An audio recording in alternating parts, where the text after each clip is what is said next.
për shërbimet. Është hapur këtë të hënë thirrja për aplikime në skemën kombëtare të mbështetjes në bujqësi. Sherif Brahja, përgjegjës në Agjencinë Rajonale të Ekstensionit Bujqësor Shkodër, tregon se është zgjatur afati për aplikimet e fermerëve. Kanë filluar aplikimet. Në Arebin e Shkodrës janë rreth 9 punojës në dispozicion në 5 zyra. Mendojmë që ne do t'i plotësojmë kërkesat e fermerëve, s'do t'i lëmë pritje, do t'i plotësojmë dokumentacionin, do t'aplikojnë në kohë pa probleme, në mënyrë që edhe ata të krahas aplikimit vazhdojnë edhe punët e tyre në fermerët e tyre. Afati i aplikimit është më i gjatë se sa vitin e kaluar.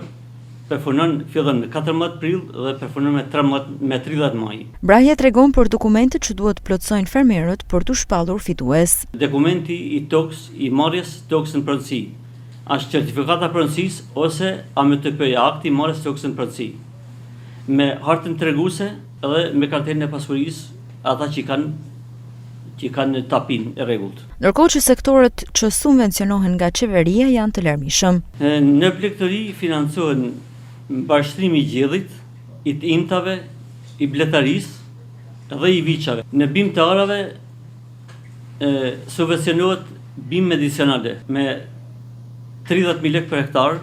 Perimet në sera është një mas tjetër. Në bujqësi përfitojnë vetëm sera, tunel plastike, sera që mbjedhin perime, lule shtrydhen sera dhe rrush në sera. Aplikimet për skemën kombëtare të mbështetjes në bujqësi janë të hapura deri në datën 30 maj.